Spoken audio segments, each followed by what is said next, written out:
जय हिंद, जय श्री राम। सभी का स्वागत है। इतिहास के भूले बिसरे पन्नों से एक छोटी सी जानकारी लेके आया हूँ आपके लिए।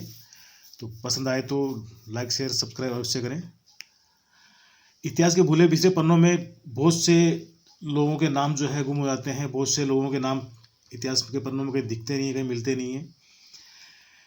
कई लोगों को पूरी जानकारी नहीं होती, कहीं को पता ही नहीं होता कि कहीं ऐसे ऐसे वीर वीरांगनाएं हुए हमारे देश में, जिन्होंने हमारे देश की धरोहर, आन बान शान और आज़ादी के लिए अपना सब कुछ न्यौछावर किया, सब कुछ बलिदान किया, जीवन पूरा झोंक दिया। तो इसी के साथ आगे बढ़ते हैं, ज़रूर सुने दोस्तों। कुमाऊं उत्तराखंड के कत्यूरी राजवंश की राजमाता, ऐसी वीरांगना जिनका नाम है जिया रानी और मोला देवी पुंडीर, ये इस नाम से पुकारा जाता है उनको। जिया रानी जी के बारे में आपको थोड़ी सी जानकारी बताते हैं आज इस मित्रों। इतिहास में कुछ ऐसे अनछुए व्यक्तित्व होते हैं जिनके बारे में ज़्यादा लोग जानते नहीं हैं, जिनको कुछ पता नहीं होता। कुछ क्षेत्र विशेष या कुछ एक पर्टिकुलर जिला या राज्य में या किसी गांव तक ही उनकी जानकारी सीमित रहती है। अधिकतर लोगों को इनके बारे में कोई जानकारी नहीं होती। तो दोस्तों आगे बताते हैं आपको उनके बारे में जानकारी। जिया रानी जी की या अन्य ऐसे प्रकार के लोक देवता होते हैं, उनके क्षेत्रों में पूजा की जाती है। लोक देवता के रूप में पूजे जाते हैं ऐसे लोग कई जगह। आज हम आपको बताते हैं, ऐसी वीरांगना से परिचित कराएंगे जिनको कुल देवी के रूप में आज तक उत्तराखंड में पूजा की जाती है उनकी। और प्रत्येक वर्ष इनका एक दिन आता है, उसको वहाँ पे मेला लगता है, जागरण जगराता होता है, सब कुछ बड़े धूमधाम से होता है जी। उस वीरांगना का नाम है राजमाता जिया रानी जी मोला देवी पुंडीर, जिन्हें कुमाऊं की रानी लक्ष्मीबाई भी कहा जाता है। जिया रानी मोला देवी पुंडीर हरिद्वार मायापुर के शासक चंद्र पुंडीर सम्राट पृथ्वीराज चौहान के बड़े सामंत थे। तुर्कों से संघर्ष में चंद्र पुंडीर, उनके वीर पुत्र धीरसेन पुंडीर और पौत्र पावस पुंडीर ने बलिदान दिया। 1192 ईस्वी में तराइन के दूसरे युद्ध में पृथ्वीराज चौहान की हार के बाद देश में तुर्कों का शासन स्थापित हो गया था। मगर उसके बाद भी किसी तरह 2 शताब्दी तक हरिद्वार में पुंडीर राज्य बना रहा। 1380 के ईस्वी के आसपास हरिद्वार में अमरदेव पुंडीर का शासन था। जिया रानी जी का बचपन का नाम मोला देवी जी था। वो हरिद्वार मायापुर के राजा अमरदेव पुंडीर जी की पुत्री थी। इस क्षेत्र में तुर्कों के हमले लगातार जारी रहे और न सिर्फ हरिद्वार बल्कि गढ़वाल और कुमाऊं में भी तुर्कों के हमले होने लगे। ऐसे ही एक हमले में कुमाऊं पिथौरागढ़ के कत्यूरी राजा प्रीतम देव ने हरिद्वार के राजा अमरदेव पुंडीर की सहायता के लिए अपने भतीजे ब्रह्मदेव को सेना के सहायता के लिए भेजा,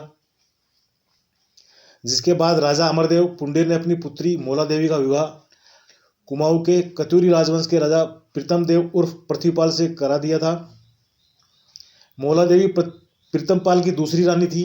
उनके धामदेव दुला ब्रह्मदेव पुत्र हुए, जिनमें ब्रह्मदेव को कुछ लोग प्रीतम देव की पहली पत्नी से मानते हैं। मोला देवी को राजमाता का दर्जा मिला और उस क्षेत्र में माता को जिया कहा जाता है। जी हाँ दोस्तों, जिया यानी माता, माता को जिया कहा जाता है, इसलिए उनका नाम जिया रानी पड़ गया।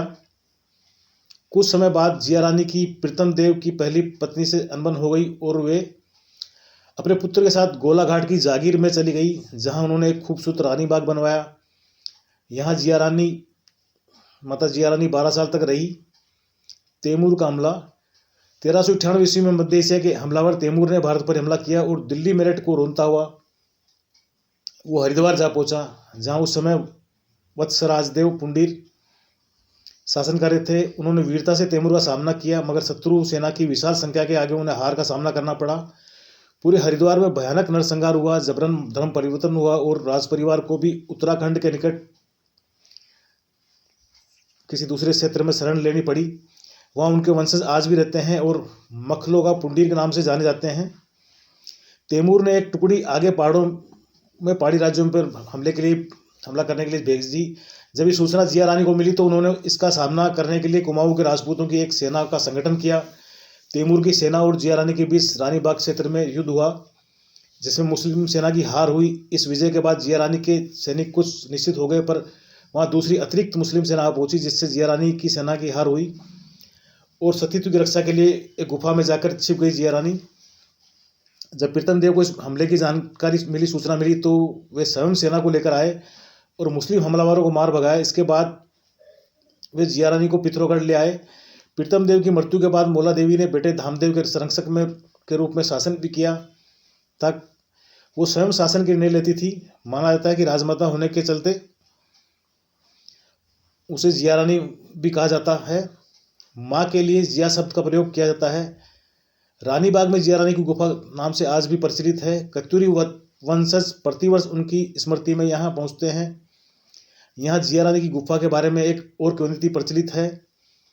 कहते हैं कि कत्यूरी राजा पृथ्वीपाल उर्फ प्रीतम देव की पत्नी रानी जिया यहाँ चित्रेश्वर महादेव के दर्शन करने आई थी। वह बहुत ही सुंदर थी। जैसे ही रानी नहाने के लिए बोला नदी में पहुंची, वैसे ही मुस्लिम सेना ने उन्हें घेरा डाल लिया था। रानी जिया शिव भक्त थी और शिव भक्ति में लीन रहती थी। सती महिला थी।